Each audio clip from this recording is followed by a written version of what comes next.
Well, thanks for coming.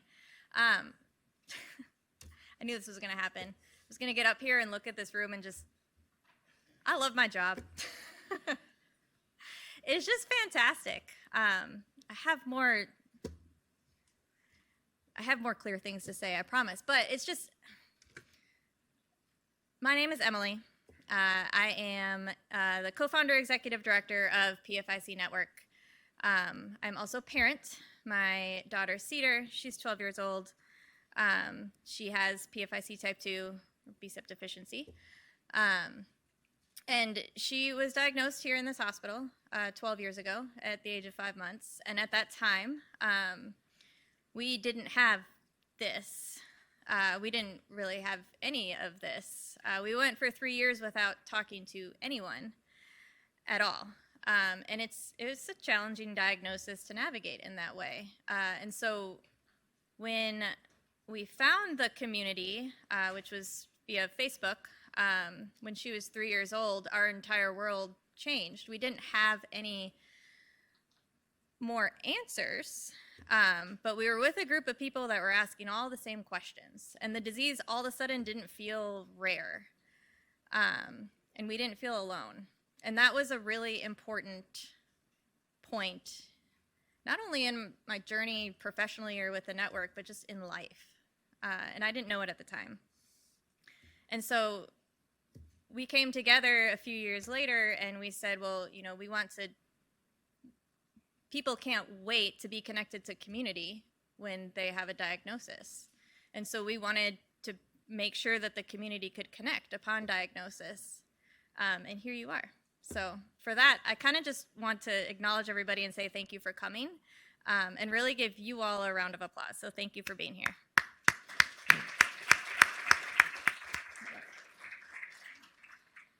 Before I really dive in, I think I was supposed to do this first.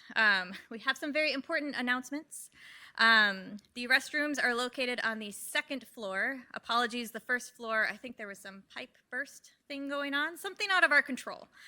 So you take the steps by the cafeteria up one flight and turn right, or you can take the D elevators, which are also out here to the left, up to floor 2 and turn right.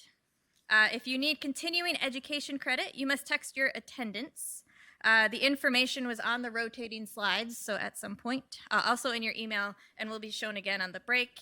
If you have an international phone number, please use the QR code. And if you need assistance, see the staff at the registration table outside of the room. But we are very gracious. This partnership has allowed us to offer CME with the wonderful support of Cincinnati, so it's great. During the break, please be sure to visit the exhibitors tables outside in that very beautiful area up front, and then also the posters. So we've had some wonderful poster submissions, and so please, these will be up all day, so please visit, and poster presenters may stand at their posters throughout the breaks as well. And then not last but not least, sorry. Note, photography and recording of any kind is strictly prohibited.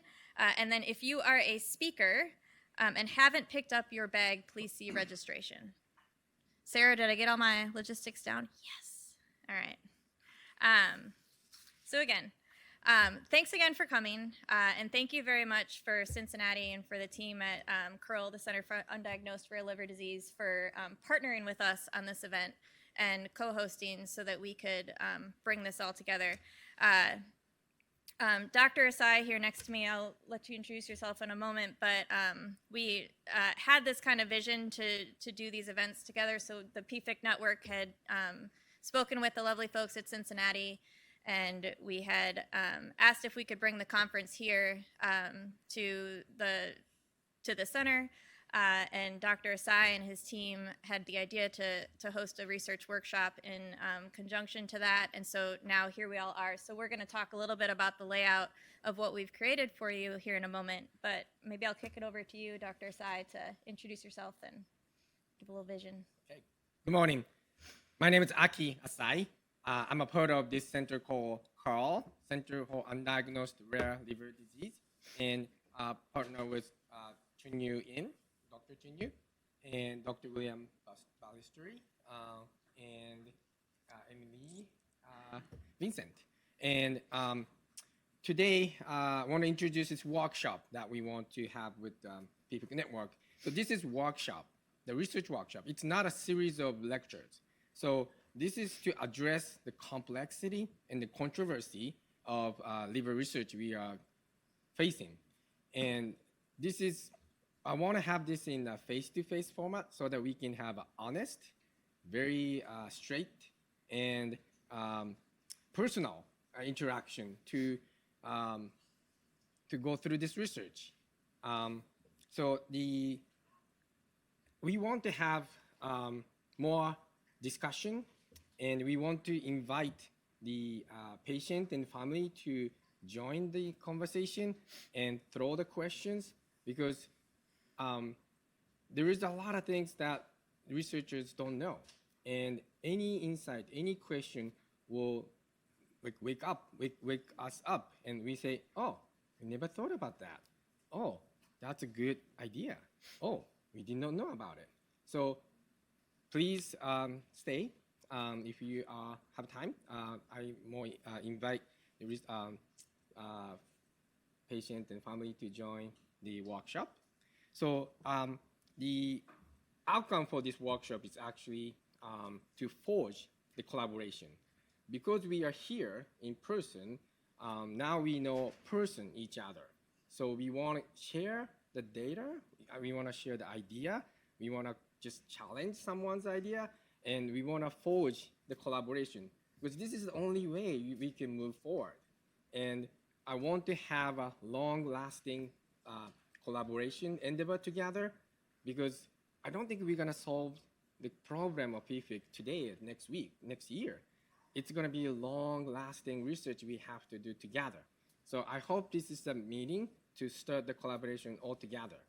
And it's important to have a face-to-face, honest, straight conversation about the research, about the patient, about questions, about idea. That's great. Thanks, Aki. And so this is the first time that we've done this together. And so in addition to the research workshop, we do have the PFIC family sessions, which are similar to what we've offered at other conferences. So these are educational, informative sessions. The target audience will be the patient family community, but we also encourage the researchers, clinicians to stay, because there's a lot of dialogue in that Q&A that comes out that we cannot prep anyone for. And those are where some of the real questions really come out. And so there's overlap throughout this entire conference. For some of the family sessions, we're bringing some new material together. So we have, for the first time, we're bringing a conversation about adults, diagnosis in adults. And then we're also bringing nutritional content to the conference. And this is via nutrition panel, and this is all based on what patients had expressed interest in hearing about. So with that, we have the family sessions that will be directed, target audience of the patient family community. The research workshop, which really the target audience is other researchers, but as Aki mentioned, families are welcome to stay and encouraged to stay if you're interested, and ask questions, because we support each other in that way. But we added one element to this conference, and that's the roundtable. The roundtables, we have a roundtable today and tomorrow. Each of the roundtables are placed so that we can stimulate dialogue amongst the two groups. So we recognize that having research sessions with families in the room might not stimulate dialogue amongst researchers' families, and that's okay. Same thing with family sessions targeted towards families might not stimulate that dialogue altogether. And that's where the roundtables come in. So rather than talking about what the roundtables will actually do, I'd like to invite a very special guest up to stage to give us kind of an example of how we can create a trusted environment to speak between patient and researcher. So Cedar Ventura, can you join us on stage?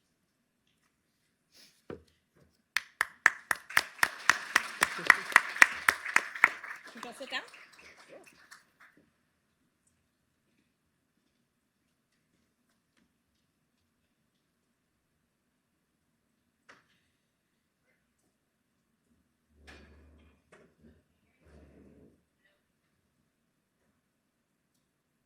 Hello, hello. Ooh.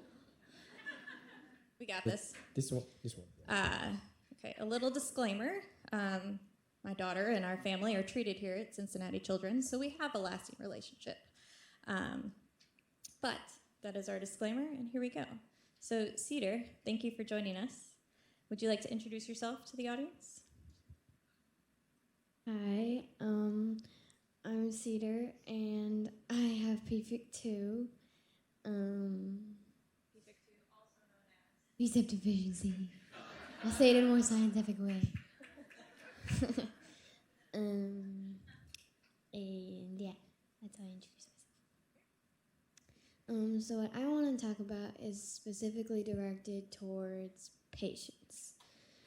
And it's something that I have felt and that I know other patients have felt. But anyways, I have felt that when the conference, I know I don't itch anymore, but if I was itching, and I know some people who still are experiencing itching, and that is really hard, but I just feel like this sometimes too, even though I don't have any symptoms. I feel like the conference, to me, I mean, it's really exciting and I love it, but sometimes I would feel like that others may feel like that it's not helpful in the moment because it's not doing anything about their itch in the moment. And I was thinking for future conferences, we could get patients more involved, which we did this year, and to make them feel like, hey, we're actually trying to help you, even though it's in a slower process. And one more thing I wanted to say was that medication is hard. It's not hard as in like taking it.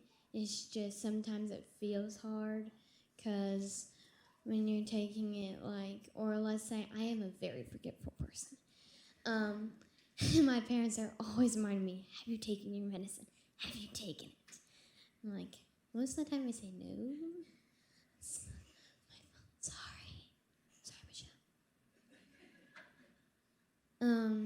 But sometimes whenever like my parents ask me that, it kind of like reminds me that it bothers me that I have so much medication. Not the fact that I have so much, it's that the reason I have so much is because it's pretty much the only thing that keeps me living.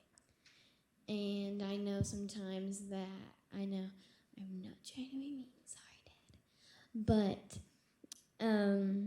one time I forgot my medicine and it had been happening for that week, and my dad was just over it, and he yelled at me from across the house. He was like, I don't know how to say this any other way, but if you don't take your medicine, you will not survive. And I was like, I get that. Well, so the first question that you posed to Aki, well, we asked this the other day. Your first question was, how do you feel about having PFIC disease? I think you set yourself up for that, so I'm just... Shush. It's not about.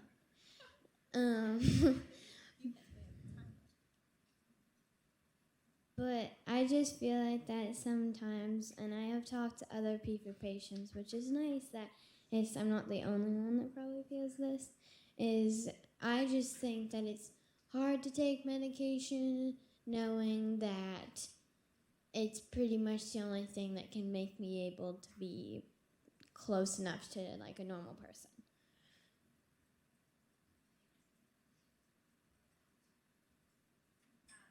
Thank you, Cedar.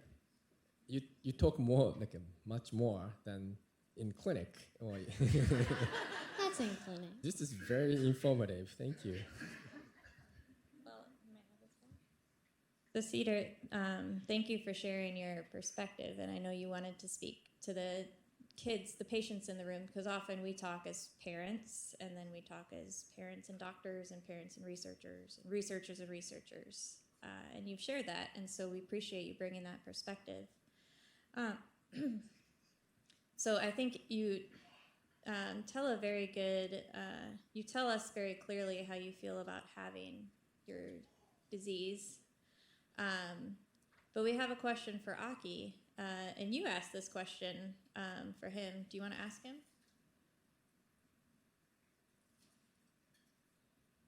Why do you do research in PFIC? Okay. Are you asking me as a doctor or are you asking me as a scientist? Exactly. Doctor. Okay. As a doctor, because I care for you. Because I am a doctor, I have experience. I'm trained for liver disease. So I know a little bit more about liver than you. So I want to help you. I want to bring you to the best you can. So I work for you. So that's why I research in PFIC as a doctor. And as a scientist? So as a scientist, so investigating disease is essentially asking who we are, what the human being is. Because you have liver disease, right? It's a reaction from your mom's and dad, the gene, and it's just having the celestial reaction inside of you, and you're navigating it. And I have this gene, one from mom, one from dad. I have this very serious disease called academic ADHD. And it's intractable. And I have a number dyslexia. Maybe you know this, but I cannot read this, the number more than 3 digits. So when your ASTLT and GGT goes up more than 3 digits, I'm kind of omitting the last digit. Maybe you, maybe you notice that, but so I have those things. So I'm very interested in human being. I'm interested in why you are like that, why I'm like this, and why we are like this. Because you have this gene and you have this disease, but I have this one, I have this gene, and why you are like that, and why I'm like this. And I'm very interested in, as a scientist, who we are. Thank you. No, I think we're going to thank you both very much. And Cedar, thank you for joining us on stage. I think it's very important that this audience hear directly from the patients, whatever the patients have to tell us.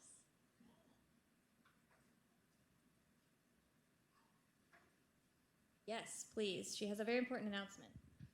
For any of children who do not want to hear people talk,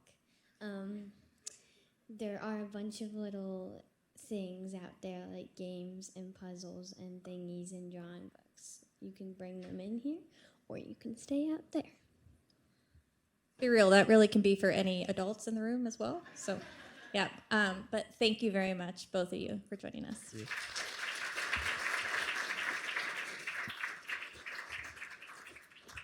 Thanks, Aki. Yeah, go ahead. So for the next portion of this opener, I'd like to invite a few very special people from our community up to the stage. So Sharon and Laura and Alex, can you please join me up on the stage? And while I'm doing so, I think Cedar and Aki gave a really important kind of insight into how we can talk as patients and researchers. And I know we have different dialogue, different things to say, different audiences to speak to, different objectives. But really, at the end of the day, we're all in this for the same thing, the same people, maybe for different intent, for different reasons. But we're all here for the PFIC community. And so that's very important. To put together a conference like this, family sessions, research sessions, roundtables, it's quite a bit of effort. And it's not just, I know I'm very visible, but it's not just me. It's actually very little me. It's the community members who step up to really support these initiatives. Community leadership and community engagement was really front and center for putting this conference together. And there's a lot that has happened in the lead up to this event that will make this event happen and make this dialogue happen that we're going to create throughout the 2 days. And these three women, parents, mothers, have really stepped up into a community leadership position to do so. And I might have accidentally asked them to do more than they thought they were signing up for. And ladies, I very much apologize. I would like to say I won't do it again. I can't lie. But since you will get to know these three very brave mothers over the next few days, I wanted to give them an extra chance to introduce themselves and tell us why they are participants in this community. So I will pass the mic down to Alex. And I will punch you. Hi, everyone. So I'm a mother to my second-born son has PFIC 2, or BSEP deficiency. I feel like that's going to be a common theme. So he was diagnosed when he was about 6 months old. When he was 3 months, he just seemed kind of itchy, and of course we had no idea why. Just thought he was maybe allergic to something. Kind of ignored it until his sheets started being bloody, and then I realized, oh, this is actually a problem. So I booked a doctor's appointment, was going to go ask for maybe allergy testing, but before the appointment happened, he looked kind of yellow. I wasn't too sure. I asked people, I'm like, does he look yellow to you? Because my husband is Spanish, so I'm like, the skin tone is different, I can't tell. And they thought he did. So I went straight into the doctor, just said, I have a yellow baby, give me an appointment. And they did. They wanted to do a blood test, sent him for a blood test, and they said, oh, I think it's going to be fine. And this was a Friday. So, of course, nobody's working on the weekend. And so all weekend, I'm like, oh, he's fine. It's nothing. The doctor said, you know, he's going to be okay. And everyone was kind of like, he's yellow, so I don't think he's going to be okay. I'm like, no, the doctor said it's fine. And then, of course, on Monday, they called, and they're like, you need to go directly into the hospital. And I'm like, oh, okay, this is bigger than what we thought. And then he was in there for a week. Of course, he was low on all his vitamins, and his blood wasn't clotting. They didn't know what it was, and they did a whole bunch of different tests, genetic test, and discharged him because he was doing better with no diagnosis, except they wrote on his discharge papers possible diagnosis of PFIC. But they didn't say anything to us, of course. So we're driving home, and I'm reading this, and of course I'm going to Google it. Who wouldn't? And so that's how I found out what PFIC was, which was terrible. I just cried and looked like a crazy person. My husband went into the pharmacy to get all these vitamins and everything, and he came out, and I'm just like, he's going to die. So that was a really difficult journey. And then shortly after that was the first PFIC Network conference, where we found this amazing community, and it completely changed our lives. We finally figured out what PFIC actually was. We felt supported, and after that, we just wanted to get involved with the network. And so I'm volunteering with and working with Project Impact, trying to get researchers and families to work together. And my husband is on the board, and our son is currently doing really well. He's on the Maralixabat, and it took the itch away within 2 days. So he's been one of those great stories.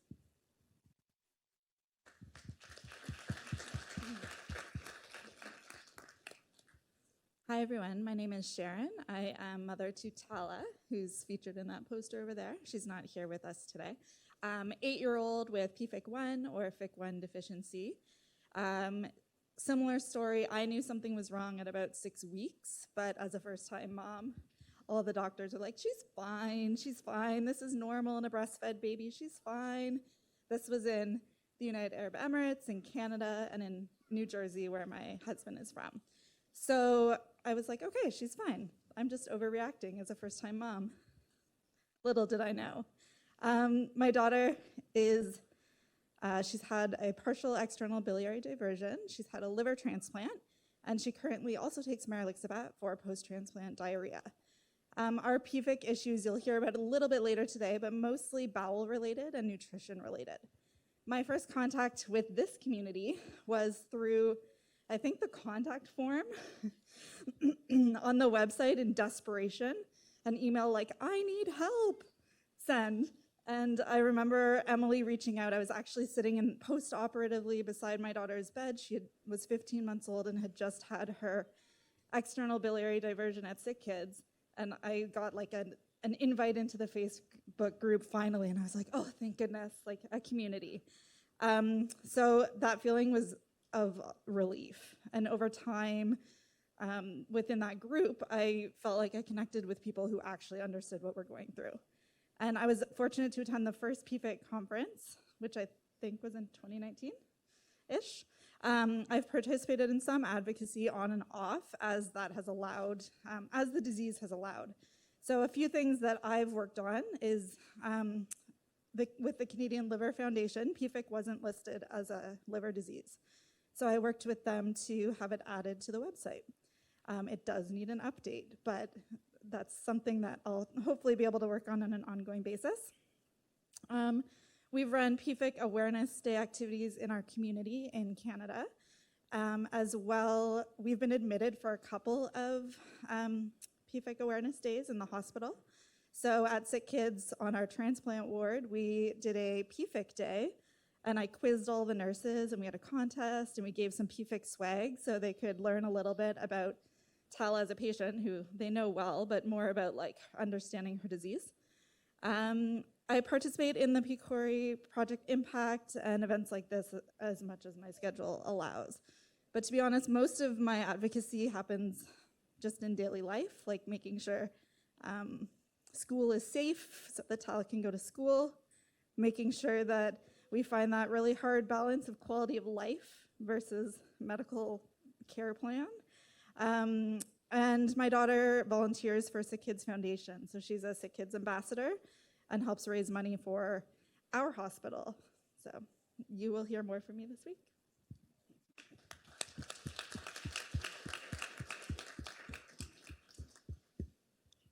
Thank you, Sharon.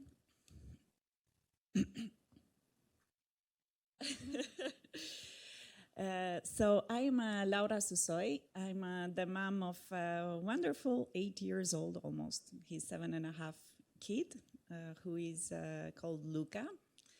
And I will facilitate roundtable number 2 tomorrow along with Dr. Richard Thompson. He's here somewhere.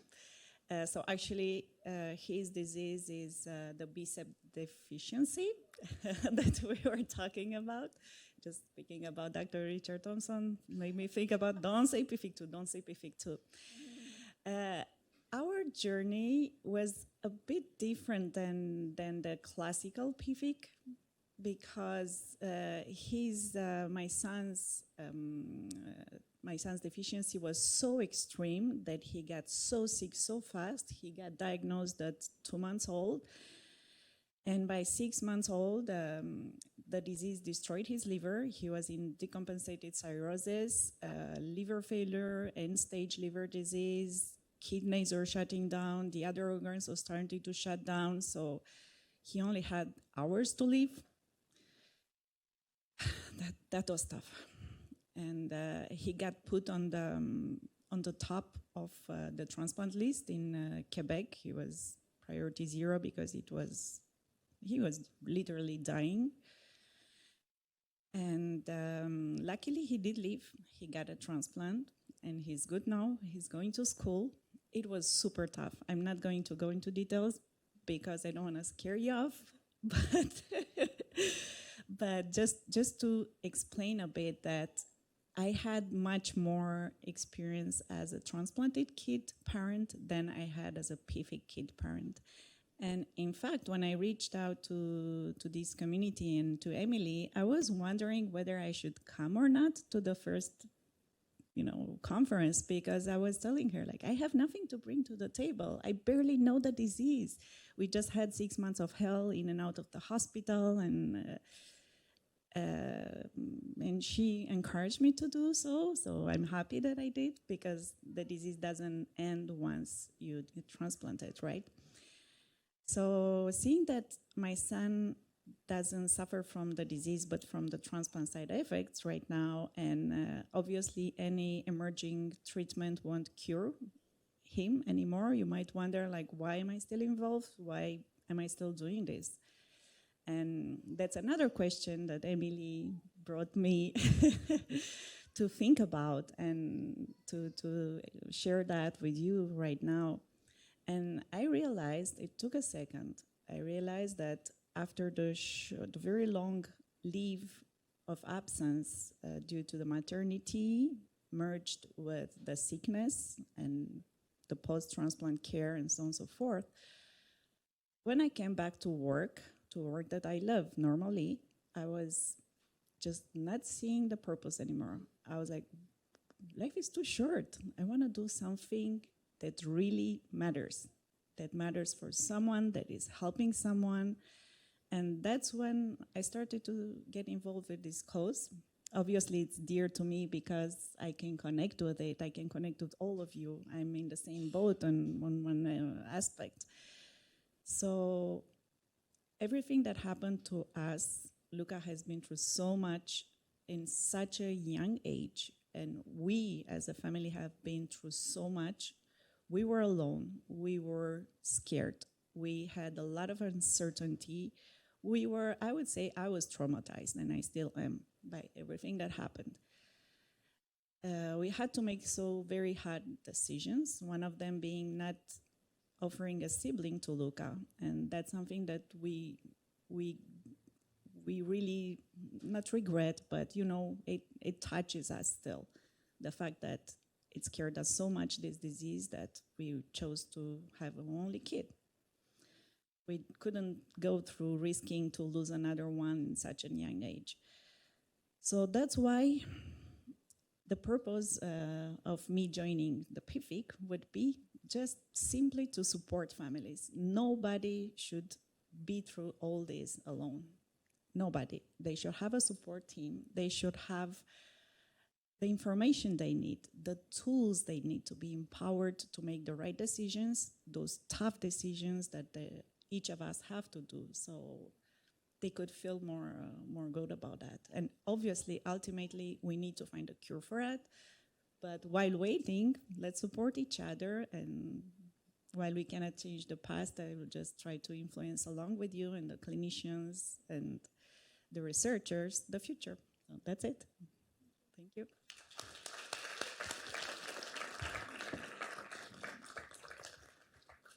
I don't think I have to speak anymore about the power of our community.